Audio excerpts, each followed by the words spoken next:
నమస్తే అన్న. నమస్తే అండి. సో ఈ రోజు కేంద్రం నుంచి బడ్జెట్ రిలీజ్ చేయడం జరిగింది. ఓన్లీ ఏపీకి పంచాయతీ రాజ్ శాఖకి 104 కోట్లు ఇచ్చారు పవన్ కళ్యాణ్ గారి శాఖకి. సో ఇప్పటి నుంచి అభివృద్ధి ఎట్లా ఉంటుంది అనుకుంటున్నారు? ఏపీ స్టేట్ అనేది తెలంగాణ స్టేట్ కన్నా చాలా చిన్నది. సో ఏంటంటే ఇప్పుడు పంచాయతీ రాజ్కి 104 crores ఇచ్చారంటే ఇట్స్ బిగ్ అమౌంట్. ఆ బిగ్ అమౌంట్ ని స్మాల్ ట్రాన్సాక్షన్స్ చేసి ప్రజలకు ఎలా చేరవతో చూడాలి మనం. ఆ ఇదిలో మనం ఏంటంటే పవన్ కళ్యాణ్ గారు ఉన్నారు, పెద్ద ఆయన, మంచి మనసు ఆయన తలుచుకుంటే 104 కోట్లు అయితే ఇంకా ఎక్కువ శాంక్షన్ చేయించగలరు మోదీ గవర్నమెంట్ నుంచి ఏపీకి ఖచ్చితంగా. ఇది జస్ట్ శాంపుల్ మాత్రమే పంచాయతీ యాక్షన్స్, ఇంకా చాలా ఉంది. ఇప్పుడు పంచాయతీ శాఖ అంటే గ్రామ అవును. మరి ఎట్లా చేయబోతున్నారు పవన్ కళ్యాణ్ గారు?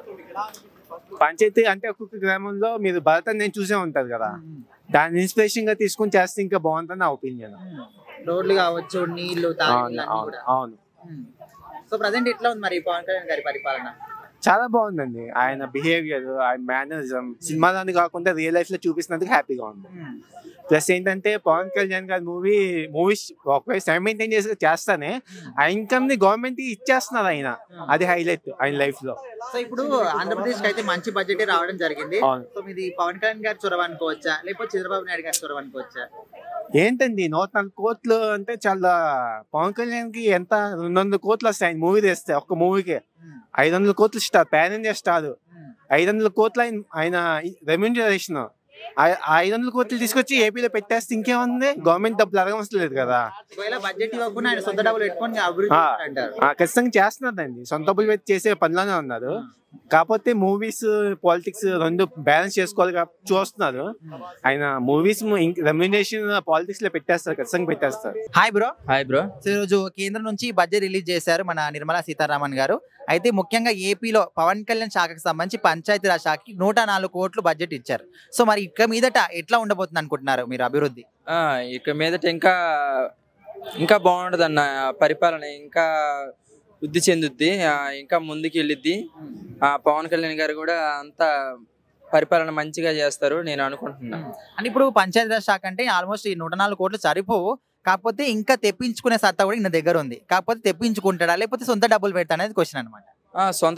సొంత డబ్బులు పెట్టచ్చు అన్న. మాక్సిమం తెప్పించుకోవడం ఏముంది, ఈవిడ సినిమాలు చేస్తున్నారు కాబట్టి 3 movies, దాంట్లో వచ్చే మనీ దీంట్లో పెట్టి ఇంకా మంచిగా పరిపాలన చేస్తారని నేను అనుకుంటున్నాను. ఆల్మోస్ట్ మారుమూల గ్రామాల్లో కూడా రోడ్లు కానీ మంచినీటి అవన్నీ చేస్తున్నారు. అవును అది రోడ్లు వేయటం కానీ.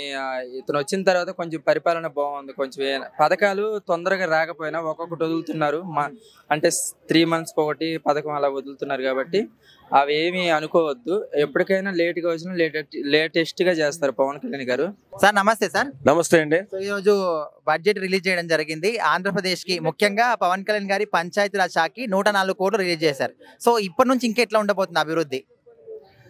ఇప్పుడు కేంద్రం ప్రవేశపెట్టిన బడ్జెట్ ఏదో ఒక రాష్ట్రానికో ఒక 2-3 రాష్ట్రాలకో సంబంధించి కాదు, దేశం మొత్తం మీద ఉన్న రాష్ట్రాలని దృష్టిలో పెట్టుకుని పేద ప్రజల అభ్యున్నతి కోసం పాటుపడే విధంగా ఈ బడ్జెట్ అద్భుతంగా, చాలా అద్భుతంగా మన తల్లిగుంటి కోడలు నిర్మలా సీతారామన్ గారికి మన తెలుగు ప్రజలందరి తరఫున హ్యాట్స్ ఆఫ్ తల్లి, నీకు పాదాభివందనం. ఎందుకంటే అంత గొప్పగా ఉంది బడ్జెట్. ఇప్పుడు మధ్యతరగతి కుటుంబీకులు కానీ ఉద్యోగులు కానీ మనం సంపాదించి 12 లక్షల వరకు ఉన్నటువంటి దానికి ట్యాక్స్ లేకుండా చేశారు. ప్రతి రాష్ట్రాన్ని దృష్టిలో పెట్టుకుని అద్భుతమైన బడ్జెట్ ప్రవేశపెట్టారు. ఇది మాత్రం మోడీ గారు థ్యాంక్ యూ సార్, బాగా చేశారు. మరి ఆంధ్రాకి సంబంధించి ఎట్లుందంటారు సార్? ఆంధ్ర దృష్టిలో పెట్టుకోలేదండి. ఆంధ్రాకి మొన్న ఇచ్చాడు కదా, మొన్ననే కదా ఇచ్చింది. ఇంక మొత్తం ఆంధ్ర దోషి పెడతారేంటంటే ఇప్పుడు తెలుగు రాష్ట్రాల్లో అన్ని రాష్ట్రాలకు సమానంగానే చేశారు. తెలుగు రాష్ట్రమనే కాదు, అన్ని రాష్ట్రాలు సమానంగా చేశారు. చాలా బాగుంది మేడం, బాగా చేశారు. అంటే వచ్చిన ఈ బడ్జెట్ తోని అందరు సంతోషంగా ఉన్నారు అనుకోవచ్చా? ఖచ్చితంగా. ఎందుకంటే పెద్ద కార్పొరేట్ సంస్థకి ఏం దోషి పెట్టలేదు, పేద ప్రజల కోసమే ఆలోచించి తయారు చేసిన బడ్జెట్ ఇది. Hi bro. సో ఇప్పుడు ఈ రోజు అయితే కేంద్రం నుంచి బడ్జెట్ రిలీజ్ చేయడం జరిగింది నిర్మలా సీతారామన్ గారు. అయితే ముఖ్యంగా ఏపీకి సంబంధించి పవన్ కళ్యాణ్ గారికి సంబంధించి పంచాయతీరాజ్ శాఖకి 104 కోట్లు అయితే ఇవ్వడం జరిగింది. సో ఇక్కడ బడ్జెట్ రేకముందే కూడా సొంత డబ్బులు పెట్టుకొని చేసిన వ్యక్తి ఆయన. సో ఇప్పుడు బడ్జెట్ ఇచ్చారు కాబట్టి ఎట్లా ఉండబోతుంది అభివృద్ధి? బడ్జెట్ లేక ముందుకే ఆయన ప్రజాసేవ ఎంతో చేసిండు. ఇప్పుడు బడ్జెట్ వచ్చినాక రోడ్లు కానీ పింఛన్లు కానీ అంటే పేద ప్రజలకి ఏది అవసరమో దాని గురించే ఖర్చు పెడతాడు పవన్ కళ్యాణ్ అన్న. అయితే ఇప్పుడు ఇది ఓన్లీ పంచాయతీరాజ్ శాఖ కాబట్టి ఇప్పుడు గ్రామంలో మంచినీటి సరఫరా కావచ్చు, లేకపోతే ఇల్లు లేని వారికి ఇల్లు కావచ్చు. సో ఇలాంటివన్నీ కూడా ఎట్లా ఉండబోతున్నాయి అనుకుంటున్నారు? మంచి కార్యక్రమాలు చేస్తాడు. అంటే పేద ప్రజలు ఎవరైతే ఉన్నారో వాళ్ళకి ఇండ్లు కానీ సాయం కానీ పింఛన్ కానీ ఇంకా వేరే ఏమైనా కానీ వాళ్ళకు అవసరం ఏదైతే ఉందో దానికి ఖర్చు పెడతాడు పవన్ కళ్యాణ్ అన్న. సో అది ఇప్పుడు వచ్చిన బడ్జెట్ అయితే ఖచ్చితంగా సరిపోవు, కాకపోతే మళ్ళీ ఆయన తెప్పించుకునే అవకాశం కూడా ఆయనకు ఉంది, స్టామినా కూడా ఉంది. సో అట్లా తెప్పించుకుంటాడా లేకపోతే ఆయన సొంత డబ్బులు పెడతారా? సొంత డబ్బులైనా పెట్టొచ్చు, లేకపోతే కొట్లాడి తెచ్చే సత్తా పవన్ కళ్యాణ్ అన్న దగ్గర ఉంది. సో అది సో ఓవరాల్ గా ఏం చెప్తాను మరి పవన్ కళ్యాణ్ అన్న గురించి, ఆయన పరిపాలన గురించి? సో మంచి చేస్తుండే పేద ప్రజలకి. నేను పార్టీ పెట్టిందే నేను ప్రజా సేవ చేయడానికి వచ్చిన. కేంద్రం నుంచి డబ్బులు వచ్చినా నా సొంత డబ్బులైనా ప్రజల కోసమే పెడతా అని. సో వచ్చిండు, ప్రజల్ని మంచిగా చూసుకుంటాడు. సో అది. మేడం నమస్తే. మేడం నమస్తే. సో ఈరోజు కేంద్రం నుంచి నిర్మలా సీతారామన్ గారు బడ్జెట్ రిలీజ్ చేయడం జరిగింది. సో మన ఆంధ్రప్రదేశ్ సంబంధించి ముఖ్యంగా పవన్ కళ్యాణ్ గారి పంచాయతీరాజ్ శాఖకి 104 కోట్లు ఇచ్చారు. సో ఇక మీదట ఎట్లా ఉండబోతుంది అభివృద్ధి అని మీ అభిప్రాయం? 104 కోట్లు ఇచ్చారంటే 104 కోట్లు ఎటు సరిపోవు అవి. మరి అంత పంచాయతీరాజ్ అంటే ఇప్పుడు ఏపీ రాష్ట్రం అంటే చాలా పెద్దగా ఉంది. దానికి ఈ 104 కోట్లు ఒక మూలకు కూడా రావు, కానీ ఇచ్చారు. దానికి కూడా కొంచెం పవన్ కళ్యాణ్ గారు ఇంకా తోడేసి ఇంకా మిగతా వనరులు కూడా సిరులు కూడా వస్తే దానికి కూడా పవన్ కళ్యాణ్ గారు న్యాయం చేస్తారు. అవి సరిపోకపోతే ఇంకా తెప్పించుకునేటువంటి స్టామినా కూడా పవన్ కళ్యాణ్ గారికి ఉంది. అడుగుతాడా లేకపోతే ఆయన సొంత డబ్బులు పెట్టుకుంటాడా? సొంత డబ్బులు అంటే ఇప్పుడు మరి ఆయన సినిమాలు చేసిన డబ్బులు కూడా ప్రజలకు పెట్టిన రోజులు ఉన్నాయి. సినిమాలు మానుకొని ప్రజలకి సేవ చేయడానికి వెళ్ళిన రోజులు ఉన్నాయి. ఒక ఊరికి పోటీ చేసి ఒక వ్యక్తి మీద పోటీ చేసి గెలిచి పిఠాపురంలో పోటీ చేసి గెలిచి చూడని చెప్పి సవాల్ విసిరితే ఆ సవాల్ని ఛాలెంజ్గా తీసుకొని సవాల్కే సవాల్ విసిరి గెలిచినటువంటి వ్యక్తి పవన్ కళ్యాణ్ గారు. దానిలోనూ మళ్ళీ పంచాయతీరాజ్ని ఎన్నుకొని ప్రజల కోసమే నీ కోసమే వచ్చానురా అని ఒక మాట అని ప్రజలకు సేవ చేస్తున్న ప్రజా నాయకుడు, ప్రజల గళం, ప్రజల ఊపిరి, ప్రజల దేవుడు పవన్ కళ్యాణ్ గారు. కనుక అది సరిపోదు. 104 కోట్లు అంటే అమరావతి కూడా మంచి బడ్జెట్ ఇచ్చారని తెలుస్తుంది. సో ఖచ్చితంగా వీళ్ళ పరిపాలనలో ఈ హామీలన్నీ కూడా నెరవేరుస్తారు అనుకోవచ్చా? మరి అవతల ఉన్నది ఎవరు? అవతల హెడ్ ఎవరు? ఆ హెడ్ కింద చేతి కింద ఉన్న చిన్న హెడ్ ఎవరు? మరి అతని మేధస్సు శక్తిని ఉపయోగించి అతను చేస్తే ఇతని దూకుడుతనాన్ని పట్టుకొని ఇతను కూడా రాష్ట్రానికి మేలే చేస్తారు. రాష్ట్రంలో వీళ్ళు ఇక దాచుకునేది ఏం లేదు. వీళ్ళు పవన్ కళ్యాణ్ గారికి ఆల్రెడీ ఉండిపోయింది. ఈయనకి రావాల్సింది ఈయన సినిమాలలో సంపాదించేసుకున్నారు. ఈయన ప్రజల కోసమే వచ్చారు. ఇక చంద్రబాబు నాయుడు గారు కూడా దాచుకునేది ఏమి లేదు ఇక్కడ. ఇతను గత 45 ఏళ్ళ బట్టి రాజకీయంలో రాజకీయ నాయకుడు కనుక ఇతను కూడా సంపాదించేసుకున్నారు. ఇతను కూడా అంత దాచుకొని ఇతను పర్సనల్ బ్యాంకీలో వేసుకోవాల్సినంత అది కూడా ఆశ కూడా ఆర్భాటం కూడా ఏమీ లేదు. Hi bro. సో ఈరోజు కేంద్రం నుంచి బడ్జెట్ రిలీజ్ చేశారు నిర్మలా సీతారామన్ గారు. అయితే పవన్ కళ్యాణ్ గారి పంచాయతీరాజ్ శాఖకి 104 కోట్లు ఇవ్వడం జరిగింది. సో ఇక మీదట ఎట్లా ఉండబోతుంది అభివృద్ధి? అభివృద్ధి చాలా మితిమీరించిపోతుందన్న కంపల్సరీ. ఎందుకంటే ఏమి లేనప్పుడే తన జేబులో చిల్లి గవ్వ ఉన్నా సరే అది ఇచ్చి ప్రజలకు సేవ చేయాలని చెప్పేసి ఒక ఉద్దేశం ఉన్న వ్యక్తి పవన్ కళ్యాణ్. ఇంతకుముందు మనం చూసుకోవచ్చు, ఒక కౌలుదారులకైనా ఎవరికైనా సరే ఎంత మేలు చేసిండు. అట్లాంటి వ్యక్తికి మీరు ఇంకా బడ్జెట్ ఇచ్చి ఇట్లా సహాయం చేసినందుకు మీరు ఊహించిన దానికన్నా ఎక్కువ రెట్టింపుగా ఆయన డెవలప్మెంట్ చేశాడు కంపల్సరీ. దాంట్లో ఏ డౌట్ లేదు. ఇంతకు మించి ఎవరైనా చేసిరో చేయలేదు తెలియదు, కానీ అందరికన్నా ఎక్కువ మన పవన్ కళ్యాణ్ డెవలప్మెంట్ చేస్తాడు. అయితే ఇప్పుడు ఆంధ్రప్రదేశ్ రాష్ట్రం ఆల్రెడీ అప్పులకుపోతుంది గత ప్రభుత్వ పరిపాలన చేసిన దాన్ని బట్టి. సో ఇప్పుడు పవన్ కళ్యాణ్ గారు తలుచుకుంటే ఇంకా ఎక్కువగా నిధులు కూడా తెప్పించుకోగలరు కేంద్రం నుంచి. సో మరి చదివిపోకపోతే ఇంకా తెప్పించుకునే అవకాశం ఉందంటారా? 100% ఉందన్న. ఎందుకనంటే ఏ పర్సన్ అయినా ఏ మంచి చేస్తుండు ఏదని చెప్పేసి ఒక పర్సన్ మీద నమ్మకం ఉందా లేదా అని చెప్పేసి అనొచ్చు. గత ప్రభుత్వం చూసుకుంటే అది మొత్తం డొల్ల ప్రభుత్వం అని చెప్పేసి ఆంధ్ర ప్రజలకే తెలుసు. ఇప్పుడు మన పవన్ కళ్యాణ్ ఇప్పుడు ఇచ్చిన బడ్జెట్ని మంచిగా ప్రజలకి ఎలా చెందాలో అలా చెందితే కంపల్సరీ ఇంకా బడ్జెట్ ఇంక్రీజ్ చేసే అవకాశం కూడా చాలా ఉందన్న. పవన్ కళ్యాణ్ గారి పరిపాలన ఎట్లా ఉంది? పరిపాలన బాగానే ఉందన్న. పర్లేదు, మంచిగానే చేస్తున్నారు పరిపాలన. నెక్స్ట్ ఇయర్ అదే 2020 అదే 2029 సీఎం అవ్వాలని కోరుకుంటున్నాం అతన్ని. అంటే ఆయన గ్రామీణ అభివృద్ధి, పంచాయతీ శాఖ ఇట్లాంటి కొన్ని శాఖలకు మంత్రిగా ఉన్నాడు కదా.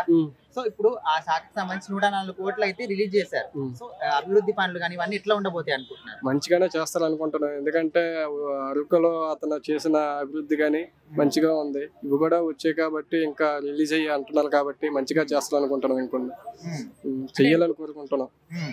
అంటే ఇప్పుడు ఆయన చేసే పరిపాలన కొంతమందికి నచ్చలేదని, డిప్యూటీ సీఎం గా వద్దని కూడా కొంతమంది. అన్న, ఇది రాజకీయం అనేది ఒక నచ్చితే 10 మందికి నచ్చదన్న. అట్లానే రాజకీయం చేయడం మానేలేం కదన్న. అతనికి నచ్చిన స్టైల్ అతను చేస్తారు, కొంతమందికి నచ్చుద్ది.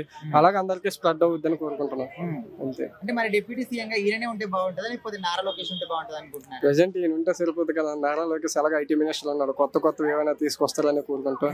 ఎందుకంటే ఐటీ మినిస్టర్ అతను ఎలాగో తెలిసిందే, అతను చదివిందే కాబట్టి ఐటీ మినిస్టర్ అతను ఉండడం కరెక్ట్. డిప్యూటీ సీఎం గా పవన్ కళ్యాణ్ ఉండడం కరెక్ట్.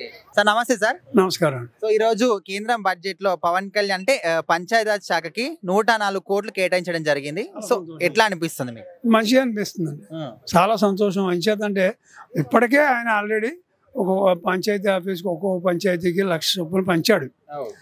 అదే కాకుండా ఒక 5 కోట్లు ఆంధ్రప్రదేశ్ ఇచ్చాడు. ఆయన సంపాదించుకున్నాడు, ఇస్తున్నాడు, వదిలేసేయండి. ఇప్పుడు ఆల్రెడీ ఇచ్చాడు కనుక ఆల్రెడీ బాగానే ఉంది. పంచాయతీని బాగా చూసుకుంటున్నాడు ఆయన. ఈ ఫండ్స్ రావడం వల్ల ఇంకా డెవలప్మెంట్కి అవకాశం ఉంది. వాటర్ సదుపాయం కానీ, వైద్య సదుపాయం కానీ, విద్యా సదుపాయం కానీ, ఈ మూడింటికి ఎక్కువ ప్రాముఖ్యత ఇచ్చి ఆ మూడింటికి ప్రతి విలేజ్లోను, ప్రతి గ్రామంలోను, ప్రతి పల్లెలో కూడా చిన్న పల్లెలు ఉంటాయి చూడండి. మాలపల్లి అదే అంటారు, కంసాలపల్లి, పల్లి వాళ్ళు ఉంటారు. అవి కూడా డెవలప్ చేయడానికి ఈ పవన్ కళ్యాణ్ ప్రయత్నం చేస్తారు. ఇప్పుడు వచ్చిన బడ్జెట్ లో పవన్ కళ్యాణ్ గారు ఎక్కువ ఇన్ఫ్లుయెన్స్ ఉందంటారా లేకపోతే చంద్రబాబు నాయుడు గారు ఎక్కువ ఇన్ఫ్లుయెన్స్ ఉందంటారా? ఎవరి ఇన్ఫ్లుయెన్స్ లో సెంట్రల్ గవర్నమెంట్ ఇస్తున్నారంటే ముగ్గురు ఒకటే కదా. పవన్ కళ్యాణ్, చంద్రబాబు, మోడీ ముగ్గురు ఒకటే. ముగ్గురు కూర్చుని కూడబొలుక్కుని ఏ విషయంలో ఏం చేస్తే బాగుంటుంది అనేది వాళ్ళు ఆలోచించి చేస్తున్నారు అంతే. ఇది ఎవరి ప్రభావం కాదు. మీరు డివైడెంట్ రూల్ బ్రిటిష్ వాళ్ళ పరిపాలనగా పవన్ కళ్యాణ్ వేలు, చంద్రబాబు వేలు మీరు డివైడెంట్ చేయకండి. ఎంచేత ముగ్గురు కూటమి అంటే కలిపే. భోజనం అంటే అన్నం ఒకటే భోజనం కాదు, కూర, చారు, పప్పు, పచ్చడి, పెరుగు ఇవన్నీ కలిసి భోజనం. ఆంధ్రప్రదేశ్ ఏదైనా మేలు చేస్తున్నారంటే వీళ్ళు ముగ్గురు కలిసి. ఇప్పుడు అన్నం ఒకటే భోజనం అవుతుంది అవదో. అలాగే చంద్రబాబు ఒకడే కాదు, పవన్ ఒకడే కాదు, మోడీ ఒకడే కాదు, ముగ్గురు కలిస్తేనే కూడబలుకుని ఏం చేస్తే బాగుంటుంది, ఏ పరిస్థితుల్లో ఏ విషయంలో లోటుగా ఉందో ఆంధ్రప్రదేశ్కి, ఆ లోటుని ఎలా భర్తీ చేయాలి, అప్పు చేస్తే దాని పరిస్థితి ఏంటి, అప్పు చేస్తే ఇప్పుడు 50,000 వరకు ఇంట్రెస్ట్ లేకుండా ఇస్తున్నామని చెప్పేసి అనౌన్స్ చేశారు ఫైనాన్స్ మినిస్టర్. అంచేత ఒకవేళ 10 కోట్లు 100 కోట్లు అప్పు తెచ్చినా దానికి ఇంట్రెస్ట్ ఉంటుంది కదా, మరి అది మేలే కదా. ఈ అప్పు సంస్థానంగా ఇప్పుడు ఏముందంటే అమరావతి ఉంది. అమరావతి 1000 కొద్ది ఎకరాలు ఉన్నాయి, 33,000 ఉన్నాయి. ఇప్పుడు రాజధానికి డెవలప్ అవ్వగా మిగతా భూములు ఉంటాయి కదా, ఇండస్ట్రీకి 100 ఎకరం ఒకడికి, 200 ఎకరం ఒకడికి పెద్ద ఇండస్ట్రీకి ఇస్తాడు. వాళ్ళు డబ్బులు ఇస్తారు కదా, ఆ డబ్బులు ఇస్తే దాన్ని పెట్టుబడి పెట్టుకుని ఇప్పుడు వచ్చిన బడ్జెట్ తో ఇచ్చిన హామీలన్నీ కూడా ఖచ్చితంగా నెరవేరుస్తారు. ఖచ్చితంగా నిలబడతాడు. ఈడు జగన్ కాదు, చంద్రబాబు వీడు ముసలోడు అయిపోయాడు, నేను ముసలోడు అయిపోయాడు. నాకు ఎందుకు డబ్బులు టైంకి ఎవరికి ఎంత అన్నం పెడతాను, నాకు నేను డబ్బులు ఏం చేసుకుంటాను? నేను జలసా చేస్తానా లేకపోతే హోటల్కి వెళ్ళి బిర్యానీ తింటే నాకు అరగదు కదా. అంచేత ఏం చేస్తా అంటే ఈ ముసలోడు ఎంతసేపు కూడా తినేది 2 ఇడ్లీలు, మధ్యాహ్నం పెరిగాను ఇంత. వాడి ఆరోగ్యం అలా ఉంచండి, వాడు ఎంతసేపు ఎలా డెవలప్ చేయాలి. మనం తప్పు చేసాం గతంలో. అప్పుడే నేను ఉండగానే అమరావతిని డెవలప్ చేయలేకపోయాం, స్లోగా చేద్దాం అనుకున్నాం, స్లో అయిపోయింది. ఇంకొంచెం స్పీడ్ పెంచుదాం ఇప్పుడు అనేటువంటి ఆలోచనలో ఉంటాడు.